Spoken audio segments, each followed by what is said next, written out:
Hey everyone, welcome to our webinar today. So excited for our topic today.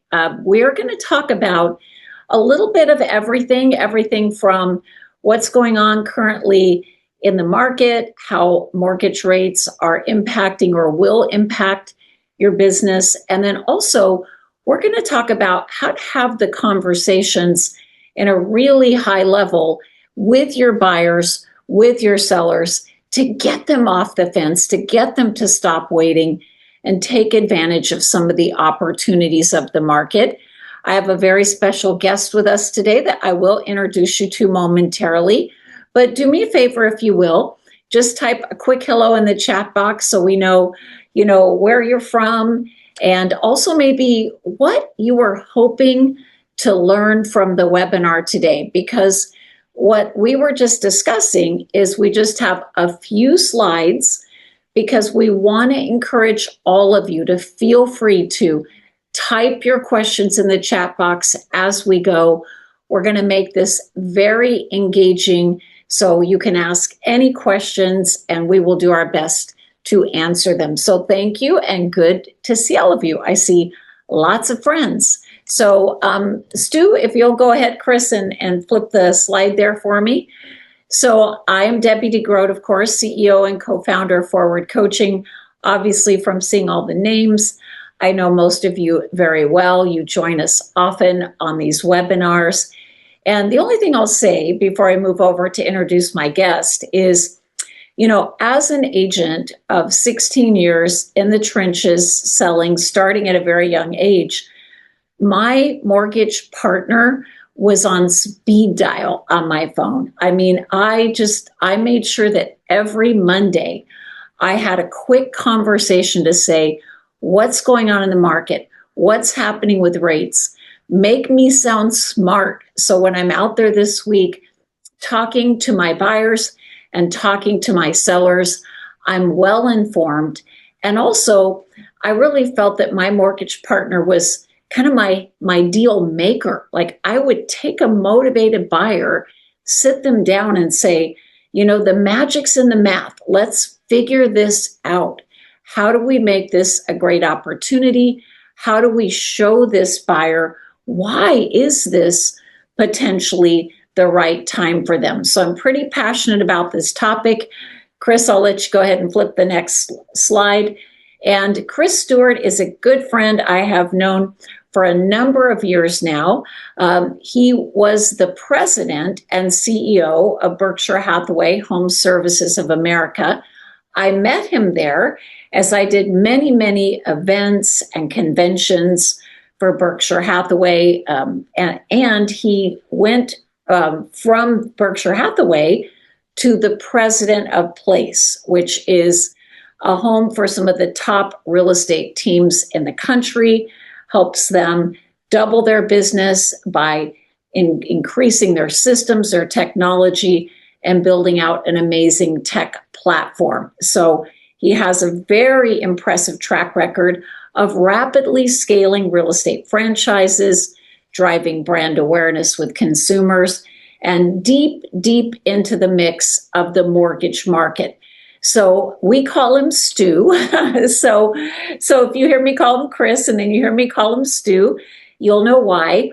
And I really want to turn this over to you, Chris, and then you and I will just go back and forth on some of the topics. But then again, guys, I really want to encourage you, type in the chat box any questions that you have. So Chris, take it away. Yeah, thank you, Debbie. It's great to be with you. Feel like we've done 3 or 4 of these in the last year and a half. So it's always great to be with you and the Forward Coaching community. So appreciate the opportunity. And yeah, I just wanted to reiterate, I guess, or kind of emphasize the partnership that you had with your lender when you were selling. Mm-hmm. I think is such an important one that I think we overlook. Yes. From the standpoint of, you said it best, help make you look smarter, help you add more value. We've been in this market for the last 4 years now, Debbie, where only about 5% of our markets are turning over every year. Mm-hmm. And so when I look at that, in other words, 95% of our communities aren't buying real estate. Right.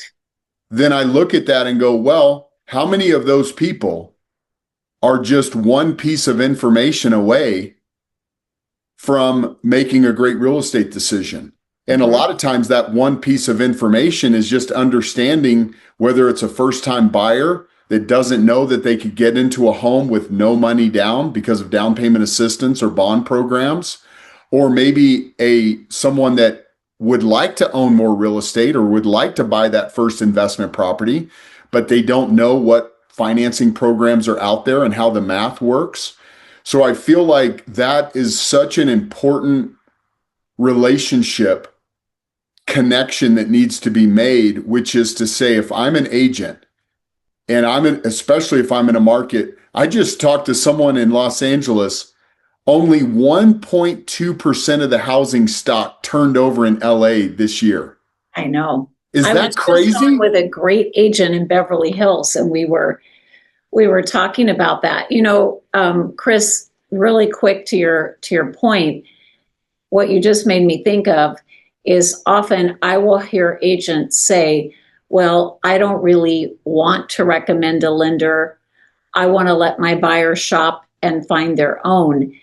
And I can understand that to a point. And yet, you know, buyers don't do this every day and they don't really know who to contact.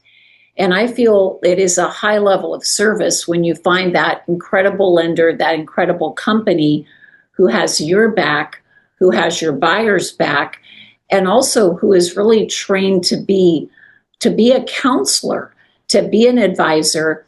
Because while we want to spark urgency, of course, because we want to do deals, we want to spark legitimate urgency, right? We want to make sure that it's right for the people that we're meeting with and that we open those opportunities. And, you know, to your point, I have an affirmation. My job as a great salesperson is to help them overcome their fear and hesitation to achieve their goal. So the path is in the math. If they can see the math, if it makes sense, if they have a true motivation, then they can see the window of opportunities in the market. Because quite frankly, it'd be perfect if we could all time the market just right. But really, who can do that, right? Yeah, that's exactly it. And again, I think it's understanding the math as an agent, understanding a little bit about the programs to spark interest in the 95% of the people you're going to be talking to every day that aren't actually in a position to make a real estate decision. They're just one piece of information away. I think that's where this comes into play. So what we're going to cover is 3 topics today. Okay. Number 1 is what's going on in the market from a rate perspective and what's driving some of that. Number 2, how to understand that in the context of helping your clients understand the cost of waiting. There is a cost of not doing something. That's number 2. Number 3 is rate buy downs as a strategy on both the buying side and the selling side, the listing side. Yep. Okay. So with that, let's hop into the content. And I always like to start with this because a lot of times we're trying to get people off of the fence because they're stuck in analysis paralysis around what's happening with values. Mm-hmm. And Steve, before we go there, can I just address a couple things in the chat box? And I love this that you guys are typing in. I do think it's important before we switch gears here. I see conversation about, I give my clients multiple options for lenders because I don't want to be seen as steering, or sometimes personalities don't click. And so I hear what you're all saying, and I want to say just a couple of thoughts to throw out there for you to consider. If you choose a lender that you really trust, who actually has what I would expect a high degree of sales versatility, meaning not that they're pitching, but that they're meeting with that highly analytical person and knowing that they need more data or information, or they're meeting with that first-time buyer who's a little more timid and they know how to slow it down and hold their hand. Like, my expectation would be that they are as good at dealing with people and personalities as I am. So I have a high standard. Their quality, their service, their product, and their ability to put their arms around my people. So I think you do need at least one lender like that. Now, if you want to provide a couple of additional options, absolutely, you certainly can do that. What I would keep in mind is there is a saying, a confused mind will not take action. So we have to be careful in throwing too much at your people. They may not even want that.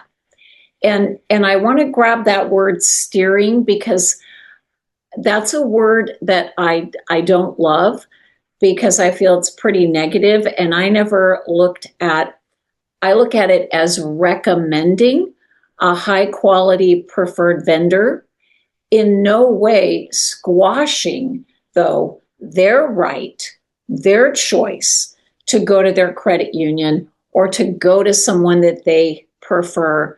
Simply saying, it's a person that I work with, I've trust them, they owe me a high degree of expertise for my people, because I would not use them if they did not do the best for you.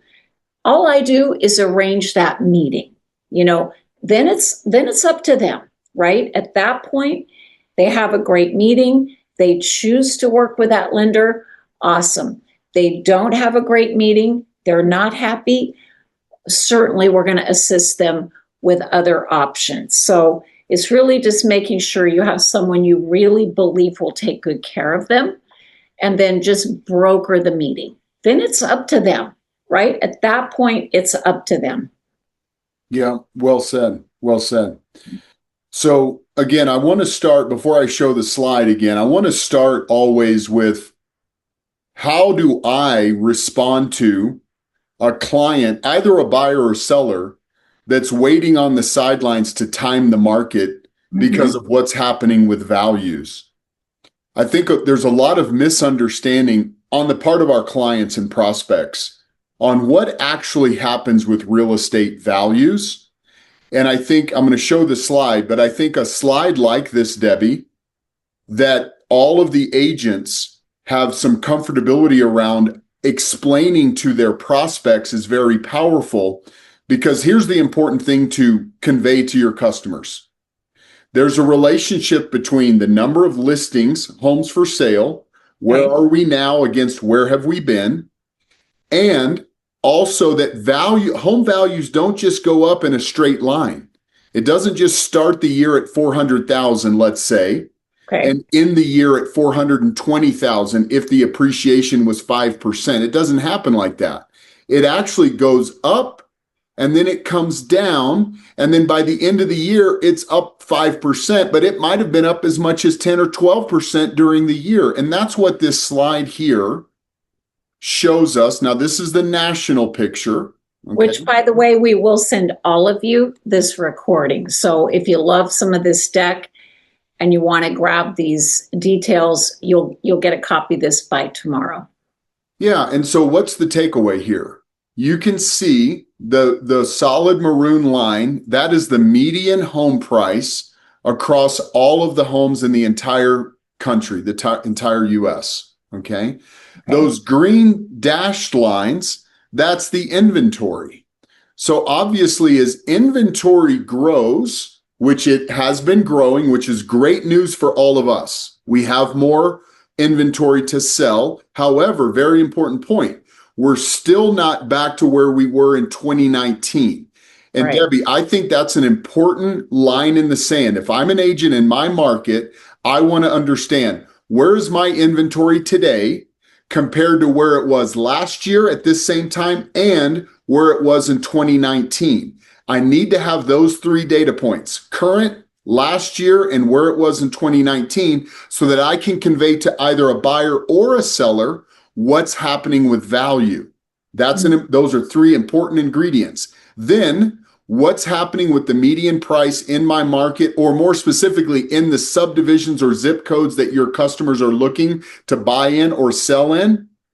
And then explaining, like what you see on the maroon line, if someone's sitting on the sidelines, Debbie, waiting to time the perfect value window, there's no such thing.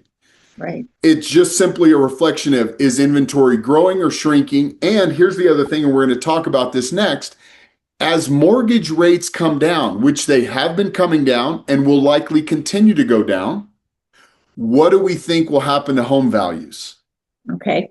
They're going to go up. They're going to go up. Yep. Okay. And we're going to talk about some of the drivers there. But I think this is a very important approach to having a conversation with a buyer or seller who says, I'm going to wait. The seller would say, I'm going to wait to time the peak of the market so I can get the most. Okay. And for a buyer that says, no, I want to wait till they come down and hit just the bottom. And again, if rates go down, guess what's going to, boom, shoot home values back up. Right. All right.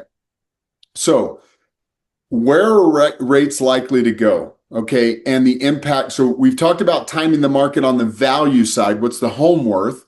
Now let's look at the rate side. Okay. The first thing that I want to point out, this is a graph. You don't need to look at all of the infinite or intricate numbers. Here's the important takeaway. The orange line is the 30-year fixed rate mortgage rate. And you can see it's gone up and down. What is it tracking? It's tracking the blue line, which is the 10-year treasury yield. That is the interest rate that the government pays you if you loan them money in exchange for holding a 10-year treasury note. That's what the blue line is. Okay. And you can see that the mortgage rates follow the 10-year treasury yield, how much interest the government pays if you loan the government some money for a 10-year treasury note. Okay. In other words, what doesn't it follow? It does not follow the federal funds rate. A lot of your buyers, particularly now, are going to continue to wait to time the market because they think that there's this magical combination of the values are going to come down and bottom out, and the rates are going to come down and they're going to pounce on the perfect home. It's no such thing. The federal funds rate does not impact what's happening with the 30-year mortgage rates. You as an agent need to have strong conviction and belief and understanding in that reality. Otherwise, your buyers are going to continue to sit on the line and cost them on the sidelines and cost themselves future opportunity. Okay. And I'm going to show you this right now. Rates a year and a half ago were at 7.5%. Wasn't that long ago, Debbie, right? Remember? 7.5%. Now watch what happened. You see the orange line, that's the 30-year fixed rate mortgage. It went down. You can see it went all the way down to 6%, and the feds didn't do anything with the interest rates. In fact, just the opposite happened. In September of last year, the Fed finally cut the federal funds rate, and look what happened to the orange line. It shot back up. Okay? It shot back up. Mortgage rates went back to 6.5 after the federal funds rate was lowered. Then watch what happened. The orange line went down again. It went down again, okay? And then just this past September, 60 days ago, they've cut the federal funds rate again, Debbie, and look again what happened. The orange line shot back up, okay? So what's the takeaway here? The 30-year fixed rate mortgage rates follow the 10-year yield. They do not follow the federal funds rate. If you've got a prospective buyer or a seller who's also looking to buy a property and they're waiting to time the mortgage rate market, they should not be looking at the federal funds rate. What should they be looking at? The 10-year yield is primarily driven by the health of the economy. We're looking at things like jobs. Are we adding more jobs or losing jobs? What's happening with the unemployment rate? Are more people unemployed or less? What's happening with the stock market? Is it going up? Is it going down? Is it flat? Those are the drivers of what happens to the 10-year treasury yield and how the 10-year treasury yield performs, Debbie, in fact influences the 30-year fixed rate mortgage. It's just that simple. So however you as an agent want to internalize this, want to understand it, and then translate it to your clients who are sitting on the sidelines, that's the important thing to take away from this. You know, and I'm sure there are some very analytical buyers out there, sellers out there who get all of this, at least to some degree. And then I think there's also buyers and sellers who really, they don't necessarily watch any of this. They don't necessarily understand it. It's almost like a wish and a prayer. Like, I hope the rates go down. I think if the rates go down, this will be better for me. It's kind of like I tell one of my daughters, you know, get off of social media, quit with the fake news, right? So I think being able to take someone who has a belief in their mind, but actually sit them down and say, let's look at the reality, and maybe that will make them excited to move forward, and maybe it will not, right? That's right. But the math is the math, and the data is the data, and then they can make, hopefully, a wise decision. Yeah, that's right. So we understand now that the macro economy drives the 30-year fixed rate, not the overnight Fed funds rate primarily. Okay, that's an important takeaway. And in terms of where most of the economists predicted rates would be, guess what? We're right here in the range. So for the most part, rates are probably in the mid sixes, maybe mid, high to low mid sixes. And, could we see that come down to the high fives between now and the end of the year? Perhaps. But I think we're in an environment right now, Debbie, where we're kind of where we're going to be from an interest rate perspective. Okay.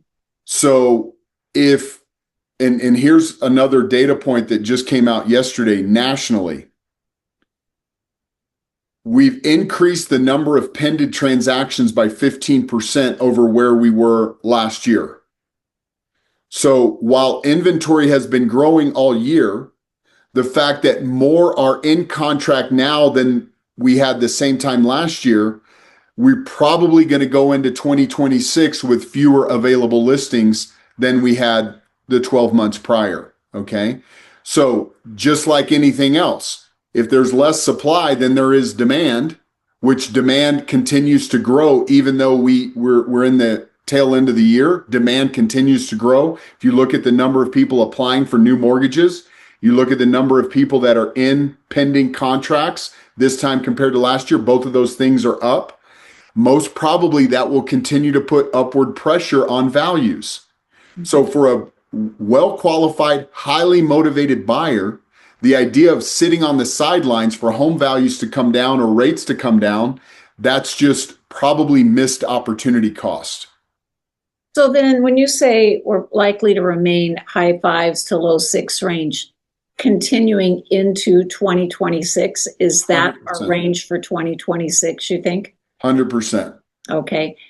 And then going back to what you just said too, made me think of something else. Often sellers this time of year, many of our guests today may have sellers that are saying, maybe I should pull my home off the market because it is the holiday season, put it back on in the first quarter. And I do get it that certain markets are impacted by seasonality more than others. But in talking to all the great clients that we coach, they're not seeing a big decrease or increase in showings. They're seeing pretty consistent, and I won't say red hot because we know we're struggling with price adjustments and things like that, but they're not seeing a drop off in activity. And it might be one of those years where it makes more sense, depending on your market, to keep those homes up for sale. Because one of the things I used to say is, I can't predict the market here for you, Mr. Seller. However, we only need one right buyer. And what if that one right buyer is a job reload, a transfer? They come along between now and the end of the year, and the home's not for sale. So you have to assess it with each of your sellers, but might be that this is not a great year for them to pull it off the market. Yeah, that's right. That's right. Yeah. And there's a couple of comments here in the chat that we can respond to, Debbie, if you want. I'll Go right let you ahead. judge that. So, Yeah, absolutely. yeah, I mean, I think Randy has a great question around the lack of reporting because of the government shutdown, which is fair.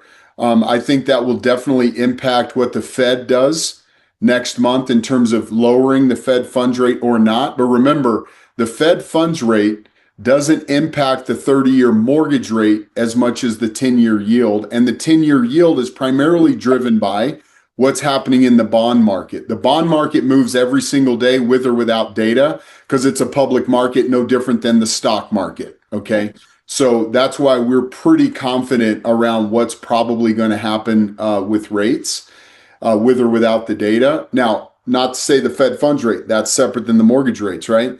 And then to Cynthia's commentary, I mean, it's just a simple thing. If mortgage rates go down, Debbie, what happens if mortgage rates go down? Can more people or less people buy a home? Or more people. Oh, right? more people. So if there's more people fighting for less inventory, what happens to values? Yeah, they go up. Pretty simple. So, and I think, to Cynthia's point, there's been some, I love her choice of word. I use that also, aspirational pricing. So there's a difference between a seller who just makes up a number, and we've all had our fair share of that this year, right? Where they just make up a number because it's the number they want, versus where is the market right now? What are homes actually selling for? And would that spike if there are once again multiple bids on a property? And we know that it would. Now, would that mean that we're reaching some aspirational price that a seller has in mind or is disappointed they cannot get? Maybe not, because buyers, I think, are definitely becoming more savvy. Yeah. Mm-hmm. Yeah, 100%. And we needn't look any further from this simple reality. Right. There's more pendings now than there was a year ago when rates were a little bit lower. So we understand the impact of lower rates in terms of more buyers and pushing values up. It's a very simple equation. So we just need to convey this to our buyers and sellers, particularly those that are on the fence. And you're right, homes are taking price cuts, but again, we got to go back to, there was the frenzy of COVID, which spoiled a lot of sellers and a lot of thinking around pricing. And then, we've had our lumps and bumps in the market, in the economy, politics, all kinds of things crazy happening the last couple of years.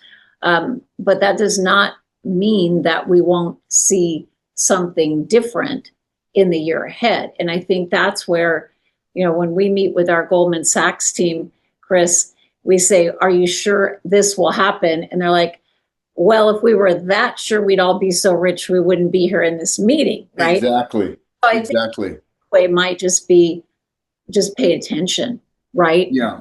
Get the real news, learn what to watch for.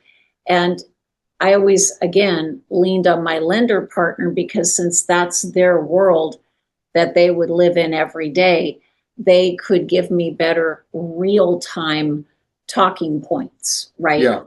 In terms of things. And it really goes back to the first slide we showed, Debbie, which is that values go up throughout the first part of the year and then come down, but ultimately they end a little bit higher than where they started the year. Right. And every single year, about a third of our homes have price cuts. That's called a normal market. Mm-hmm. And typically the price cuts happen during that time during the year where the values are coming down, the median price is coming down. So it's just a normal cycle that we're in. And so what do we want to do? We want to shift gears now, Debbie, to really help our clients understand, well, what is the cost of waiting? Now, again, the purpose here isn't to manipulate people or influence them against their best interest. We've got to, obviously take our fiduciary very seriously. It's the most important thing. However, having a framework that allows us to give the buyer or seller the right information to consider, that's what we want to do here. So this is a simple calculator. You can actually find it on our website, envoymortgage.com. We have a lot of really great calculators that you could use. So what this does, Debbie, is let's just take a hypothetical home that we're working with a buyer to buy, 500,000 purchase price. Let's say they're just going to put 10% down. And let's say the current interest rate is 6.375. And the homes in this particular market are appreciating about 5% annually. And the buyer is telling us, Debbie, I want to wait until the rates are at 5.5. Okay. I'm not going to move until 5.5 hits. Then what we want to give them as a framework is the following. Well, while we wait for this 5.5, let's assume that it's out there. While we wait, the odds are that the price of the home could increase. And again, you would know as the agent because you can see the inventory and the values and what's happening in the pendings in your market. That means your down payment would increase. And that means that your future loan amount would increase. So in total, I as the agent am giving my buyer who's on the fence 3 data points to consider. And the sum total of those numbers creates potentially what is my opportunity cost. And then I would calculate that future loan amount, Debbie, the future loan amount, which would be higher than the loan amount today, along with the other 2 items here, at the new potential interest rate, which is 5.5%, which is what my buyer's telling me they want to wait for. And then I would say, and look at the math. So yes, your future potential mortgage payment would be $126 lower. However, you would have abandoned that $27,500 in opportunity cost, and you just do the math. $27,500 divided by the monthly payment savings, and look at the payback. And again, it's not a point of manipulation or anything other than providing information that allows people to make a better decision. That's it. Yeah, because I think they wouldn't be with you and they wouldn't be going through the exercise of really deep dive into the math if they didn't have some motivation to make this move happen. And sometimes they just need to be told that this is okay. Look at the math here. Yeah, you can stay where you are. You can wait for that to happen, but are you going to actually come out ahead?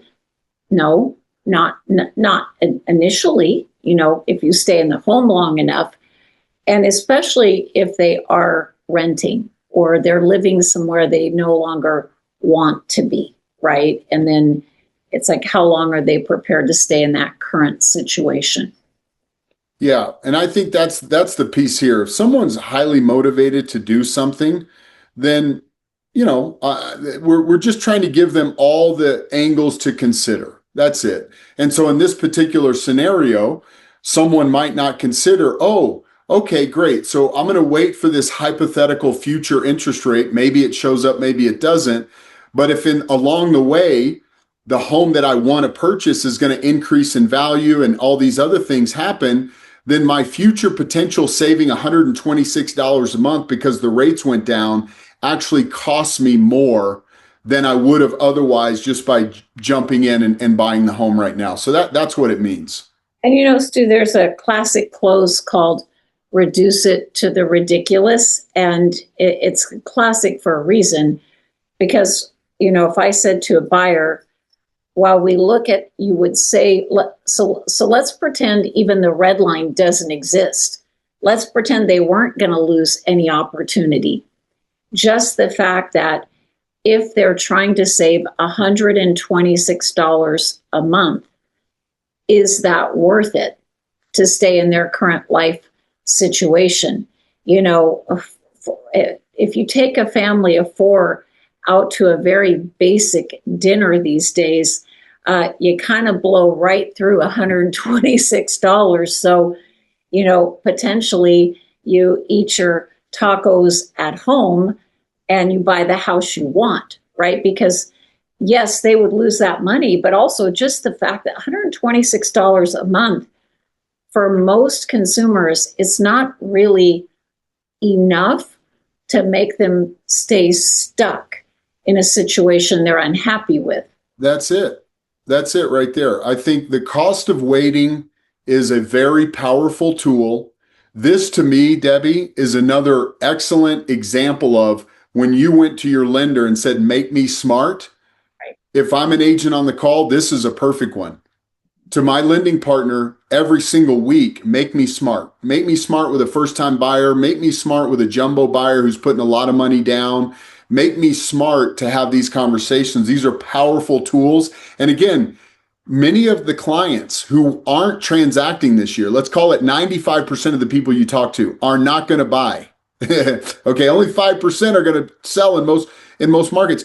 This is the kind of information, one piece of information away from actually getting off the fence and making a great real estate decision. And something Florina is talking about here, the lower rates could bring back bidding wars, which I know that won't apply to every area or every price point, but it will apply to many.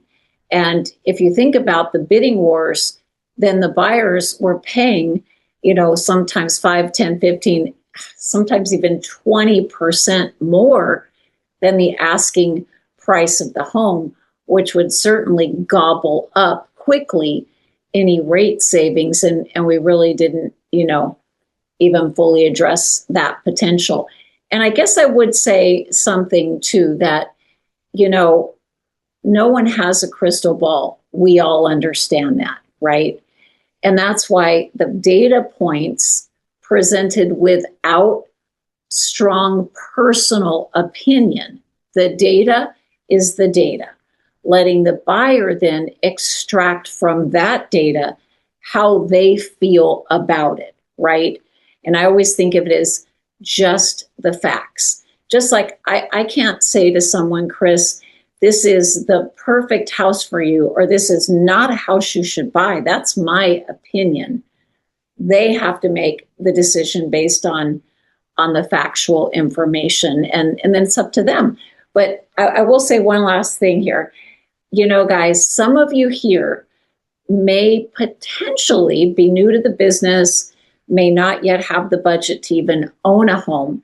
So it's a little tougher for you to get your mind around. I almost want to say, Chris, it's the confidence that time fixes things. My first house I bought, I went into escrow it was an $81,000 fixer-upper, very ugly, smelly, little 2-bedroom house. Went into escrow at 11% FHA. By the time we closed, it was at 14.5 and had to pay 8 points to get the loan. The rate continued to go to 18%. That was like my first full year in real estate, which was lovely. But guess what? That same house today, cleaned up a bit, but not added on, not extensively remodeled, that same exact house today is selling for $950,000.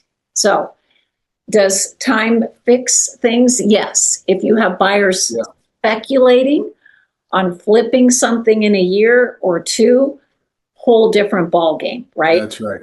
Yeah, that's right. That's right. Okay, so we've covered at least my approach to describing home values and appreciation and how that works, the ebb and the flow. We've given some data points there. We've talked about interest rates, what drives them, where we're likely to be, the cost of waiting approach as a strategic tool that's got to be in your toolbox. Now, let's talk about how to combat that. And the best way, Debbie, for both our buyers and sellers is through buy downs. Okay. And again, whether it's buyer or seller, understanding your leverage as an advisor with both temporary buy downs and permanent buy downs is a key in this market. And I'm going to give us a strategy now, and then we can, take questions or whatever you want to add to it. But basically, Debbie, this would be a strategy I would use with my sellers particularly in a market where I'm bringing a new listing or have an aged listing in a community where the inventory is growing. Okay. So I've got more competition and the competition is growing. Okay.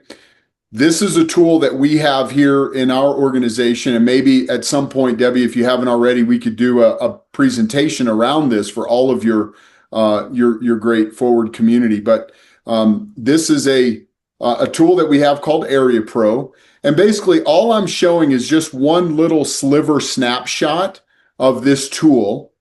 And this, what we're looking at here is a hypothetical example of a neighborhood, of a zip code. And you can see that in this hypothetical example, the active inventory is listed at 702. And look at the pending inventory is at 590. So I can already feel, if I'm having a conversation with a seller in this market, that there's kind of some downward pressure on values. And then what I'm specifically telling the seller about is, in your community, Mrs. Seller, the typical home comes onto the market initially at 591.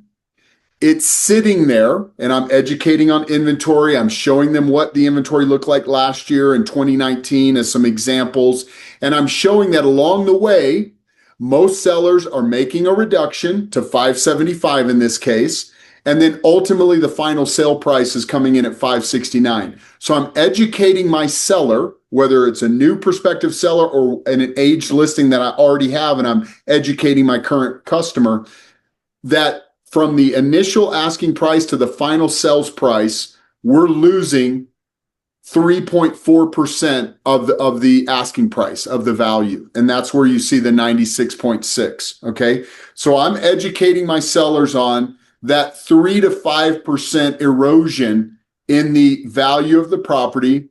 I'm putting that into dollars and cents, $18,000 to $30,000. And then I'm educating on what a buy down is. Okay. And obviously this same communication works for my buyers if I'm coming into a market to make offers on listings, or sellers, right? Either current or future prospective sellers. And then I'm educating on what does a buy down look like, either temporary or permanent. So let us give some examples here, Debbie, and then we can go wherever you want. So let's look at a temporary buy down today, either on behalf of a seller who could concede some of their value to pay for the temporary buy down, or you're writing an offer on behalf of a buyer and you're going to ask for these concessions from the seller. Okay. So this hypothetical example, the list price is 500, down payment of 20%.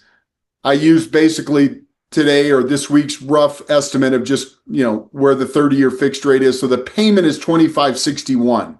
Now, if I'm working in a market where the typical list price to final sale price reduction is 4%, I know I've got about $20,000 to work with.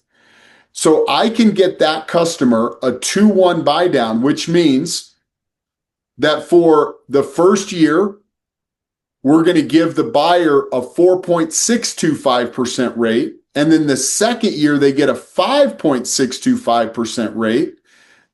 That would only cost $9,200. So that buyer has an average rate 4.625 the first year, 5.625. So an average rate of 5.125 for the first 2 years. That's a $2,180 payment. A 3-2-1 allows us to start with 3.625 the first year, then 4.625, then 5.625. That's an average of 4.625% for the first 3 years, and saves them $500 a month across those first 3 years. These are substantial reductions in the payment. If you look at that payment of $2,061 there, Debbie, that seller would have to do a $97,000 price reduction so that the buyer of the home could get a $2,061 P&I payment at 6.625, which is today's rates, right? So we've basically created a whole new marketing strategy for a listing or an offer strategy for our buyers. Well, and then of course, if rates go down, they can quickly run and refi. If they have a loan that allows for that, right? They can do a refinance. and lock that rate in permanently. But to do a buy down, a 3-2-1 buy down, that's a lot of years at a reduced rate. And especially if you have like a young couple buying their first home where they're in an upward career path where they know, without a doubt that the next few years their income's going to grow, even if they cannot at a certain point refi at a lower rate, they feel more confident that 3, 4, 5 years from now, they're going to be able to afford that original payment. Yeah. So the 2-1 buy down cost us $9,200. I say us, all depends on how we negotiate it or how we're encouraging our sellers to think about the fact that they're probably going to lose 4% anyway, right, Debbie? And then the 3-2-1 cost 18. Both of those solutions, if the seller were to concede, are less than the natural erosion from the initial ask price to the final sale price. Okay, I don't see any other questions or comments on this. So let's go to then, Debbie, a permanent buy down. So this is not a temporary that just lasts a couple of years or 3 years. This is forever. So we've got the same exact scenario. We know what the benchmark is, 6.625. Today, actually I ran these yesterday. For $5,000, we can run 6.125 as a permanent forever buy down. But look, $14,000, we can get to 5.5. Okay. And each of those obviously are less than the 20,000, which would be representative of a 4% reduction from initial asking to final sales price. And Kim, yes, at the end of the buy down period, the rate would go back up to the initial, right, Stu? That's right.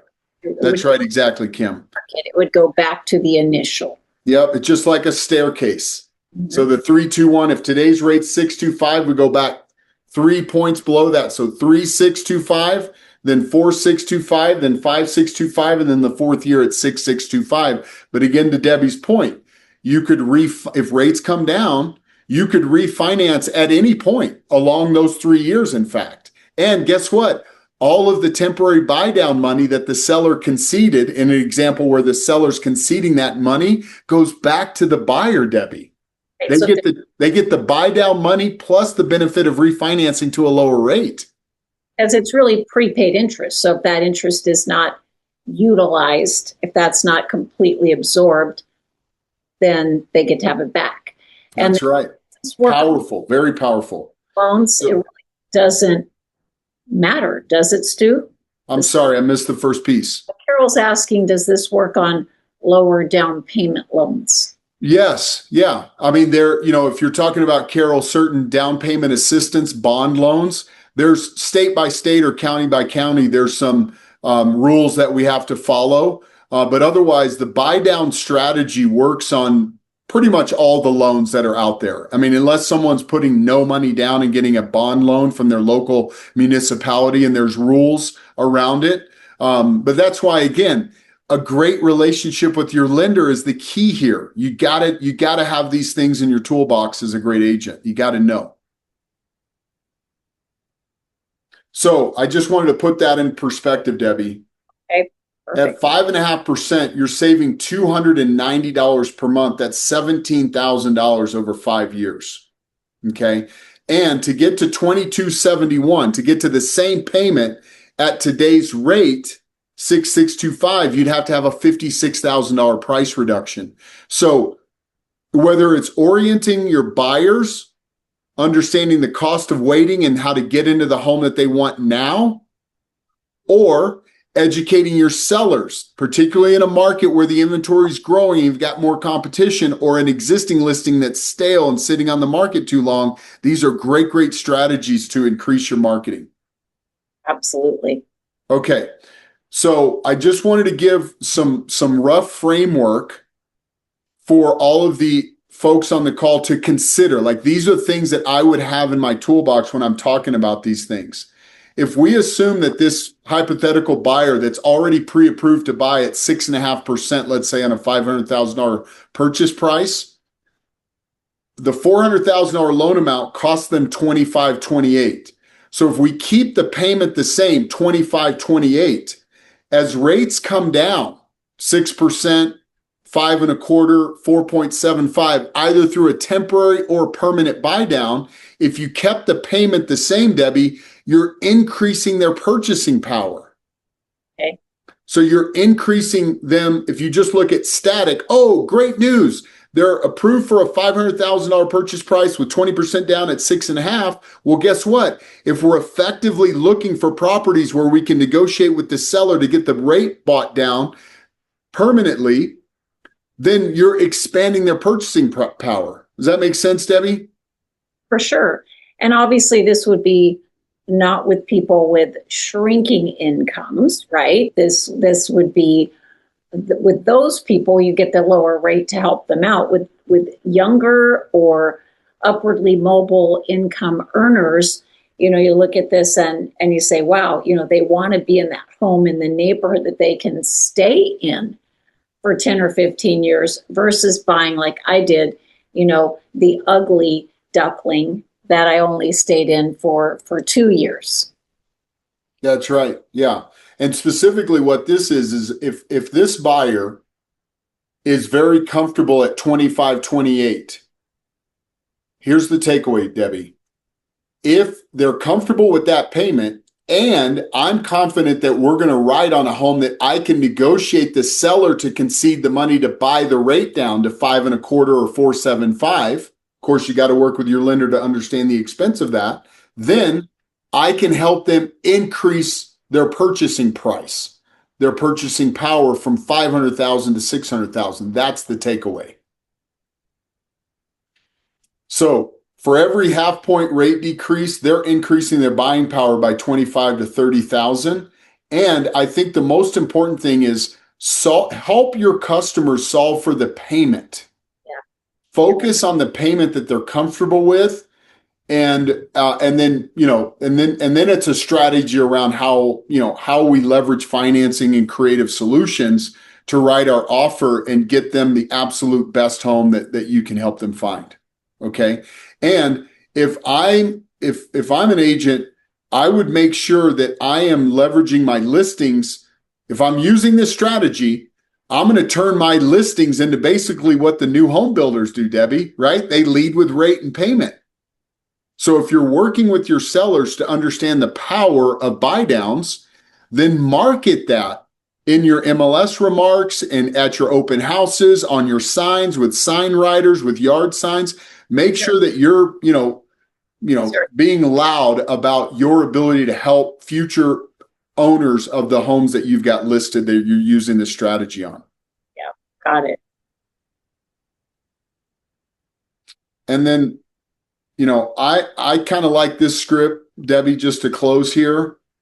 Okay. If we could get your interest rate in the 4 or 5% range and have the seller contribute towards that cost, would you want to see the numbers? I think that's just a powerful conversation and close and next step call to action that you should be using to kind of tie all of this together. And I think if you think of question-based counseling, someone says, I'm going to wait until the spring. I'm curious. Tell me what's important about the spring. Because clearly, guys, if they said I'm having brain surgery next week and my doctor won't let me do anything, well, the conversation is off the table. That's a condition. But if they say, well, I think the market will be more favorable for me to make my move, well, that's possible. And yet there are some opportunities you may not be aware of. What if we did this? Would you be open to just a deep dive into the numbers, into the math, into the market? And if we determined the numbers made sense, then you can decide. Do you do something sooner than the spring? And if you decide not to do something sooner, at least you have the education that you need to make great decisions in the future. See, I think that the consumers today, and Randy's asking if you could put those samples back up. Well, I was actually typing this, Debbie. That was just Randy, that was just a sample yard sign. that one of our lenders uses working with one of our real estate partners. So there's no value in that QR code for you. But if you want a couple of things, Randy asked some really great questions. You as an agent cannot market interest rates. Only lenders can, and lenders can only market it in all the approved ways. If you put a payment, you have to put the APR. So you've got to be a lending institution to put this out, push this out there. And that's why we started this in the beginning with Debbie saying you got to have that hand in glove relationship with your lender to leverage all of these strategies. So yeah. So any questions, guys, go ahead and type them in real quick because we're going to let Stu go here in just a couple of minutes. Anything else, Stu? Any last thoughts? I guess my thought would be, what a great time of year to go back to every future seller and future buyer in your pipeline, examine their situation, best as you know it to be. Is it a condition that they must wait? If it's not a condition, is this a good time to get them on the phone and say, maybe it's time for a checkup? Maybe it's time to look at the numbers, to look at the data, to look at the opportunity to help you figure out a game plan, either for now or the year ahead, right? Because really, I feel like that's the difference between as an agent and a true sales professional is being that wise advisor to pull those opportunities together. Yep. Yep. And I'm putting my contact in, Debbie. A couple of people asked for contact information. We're a nationwide lender licensed in everywhere except New York State for right now. We're working on it, but otherwise all the other states. So we'd be happy to work with anyone and help add value to anyone on the call here, obviously. And Jeremy, to your thought, there are a lot of real estate agents out there that have listings or are working with buyers, and they really do not understand how buy downs work. They may even be fearful of it because they don't understand it. I mean, buy downs have been around for decades, so they're nothing new. However, my suggestion would be, if you feel the agent does not understand, have your great lender give them a call and give them an education, right? Help them understand it. And that's one thing, Stu, I was always very proactive about. If I wrote an offer for my buyer, I had the lender call the listing agent and say, I've already met with the buyer. We have pre-approval. This is my credentials. This is Debbie's credentials. We're going to get this deal done. And even bridging that relationship gap, even before the offer was delivered to that agent. So definitely can get in there and figure that all out with the agent in advance. So, all right, Stu. Well, hey, thank you so much for taking time to be with us. I hope you guys have one or two awesome ideas. If nothing else, go take a look at that lead pipeline. There is somebody there. I'm pretty confident you could probably get off the fence, make them very happy, whether they move before the holidays or they move in the new year. Just remember, the reason they came to begin with is they had a real estate goal and they just need your help to achieve it. All right, Stu, thank you. Thanks, everyone. Talk to you soon. Bye-bye.